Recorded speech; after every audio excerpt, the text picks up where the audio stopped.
Quick flash news में आप सभी का स्वागत है।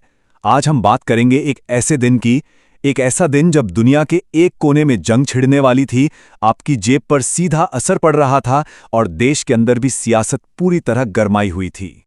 नहीं, ये कोई फिल्मी कहानी नहीं है। ये हकीकत थी भारत के लिए 14 अप्रैल 2026 का वो दिन। तो चलिए आज इस एक दिन की परतें खोलते हैं और समझते हैं कि आखिर हुआ क्या था। हमारी कहानी की शुरुआत होती है भारत से हजारों मील दूर हॉर्मुज़ जल डमरू मध्य से। अब ये सिर्फ एक समुद्री रास्ता नहीं है, बल्कि आप कह सकते हैं कि ये दुनिया की एनर्जी सप्लाई की नस है।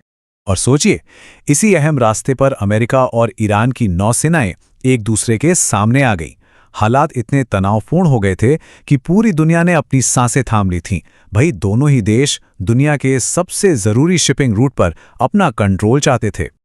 और फिर अमेरिका की तरफ से आया ये बयान, जिसने आग में घी डालने का काम किया। ये एक सीधी खुली धमकी थी। अब ये मामला सिर्फ तनाव का नहीं, बल्कि एक बड़ी जंग के मुहाने पर खड़ा था। जब ये सब चल रहा था तो इसकी आंच सीधे भारत तक पहुंच गई। पता चला कि हमारे 15 जहाज अपने क्रू मेंबर्स और कीमती कार्गो के साथ उसी खतरनाक इलाके में फंस गए हैं। तो अब ये सिर्फ एक इंटरनेशनल न्यूज नहीं थे, बल्कि हमारे लिए एक राष्ट्रीय संकट बन चुकी थी। देखिए, जब दुनिया में कहीं भी इतना बड़ा तनाव होता है तो उसका सीधा असर हमारी जेब पर पड़ता है। दलाल स्ट्रीट से लेकर आम आदमी के घर तक हर जगह एक बेचैनी का माहौल था। और इसका असर देखिए, एक ही झटके में सेंसेक्स 700 पॉइंट्स नीचे, मतलब निवेशकों के करोड़ों अरबों रुपए स्वाहा। बात सिर्फ शेयर बाजार की नहीं थी। सोना, जिसे हम सबसे सेफ इन्वेस्टमेंट मानते हैं, वो भी पिछले 45 दिनों में करीब 9,000 रुपए सस्ता हो गया था। लोगों का भरोसा डगमगाने लगा था। और चांदी का तो हाल और भी बुरा था। उसी 45 दिनों के अंदर चांदी की कीमत में 30,000 रुपए की भारी गिरावट आई। इसने तो मार्केट को बुरी तरह से हिला के रख दिया था।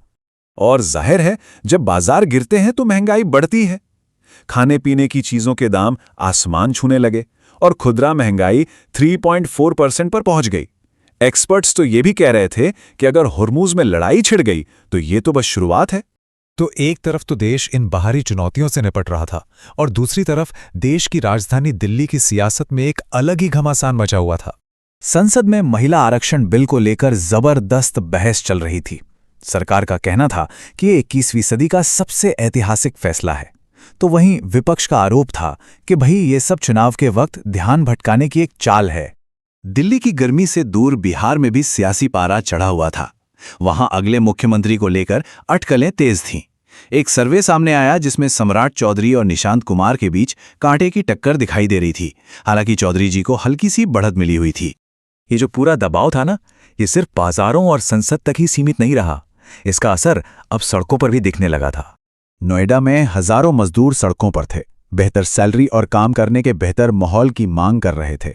करीब 350 से ज्यादा फैक्ट्रियों पर इसका असर पड़ा।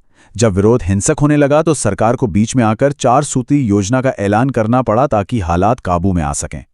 उसी दिन देश की सबसे बड़ी अदालत यानी सुप्रीम कोर्ट में भी कुछ बहुत जरूरी मामले चल रहे थे।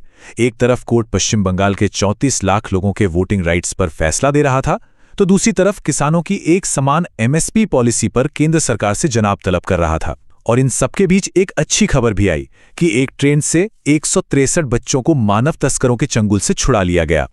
लेकिन कहते हैं ना कि हर अंधेरी रात के बाद सुबह होते हैं। तो उस उथल-पुथल वाले दिन में भी विज्ञान और इंसानियत की कुछ ऐसी कहानियां थीं जो उम्मीद जगा रही थीं। अच्छा, अब जरा एक बहुत ही कह सकते हैं चौंकाने वाली साइंटिफिक खोज पर नजर डालते हैं।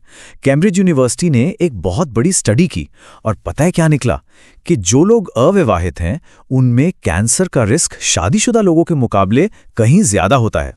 रिसर्चर्स का मानना है कि इसकी एक वजह शादी से मिलने वाला इमोशनल और सोशल सपोर्ट हो सकता है। एक पार्टनर आपको सेहत का ध्यान रखने के लिए रेगुलर चेकअप के लिए मोटिवेट करता है। और विज्ञान की ही दुनिया से एक और जबरदस्त खबर आई उत्तर प्रदेश से। लखनऊ के डॉक्टरों ने कमाल कर दिया। उन्होंने राज्य के इतिहास में पहली बार एक सफल हार्ट ट्रांसप्लांट किया और एक 40 साल की महिला को एक नई जिंदगी दी। तो 14 अप्रैल 2026 का वो दिन हमें एक बहुत बड़े सवाल के साथ छोड़ जाता है कि हमारा भविष्य आखिर तय कौन करेगा। वो संघर्ष जो हमें बांटते हैं, जैसे युद्ध और राजनीति, या फिर वो खोज और कामयाबियां जो पूरी इंसानियत को एक साथ जोड़ती हैं।